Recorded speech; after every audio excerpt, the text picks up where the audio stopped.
Hello, I'm Dryden, and I'm going to show you how to freeze yellow squash. Things you will need: yellow squash, freezer bags, a large saucepan, a cutting board, and a knife.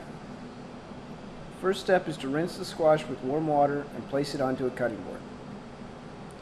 Next, cut off the ends and slice the squash into small chunks.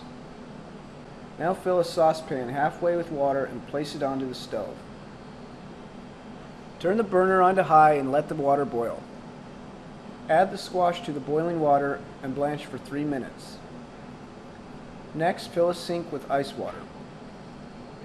Now remove the pan from the heat and pour into the ice water.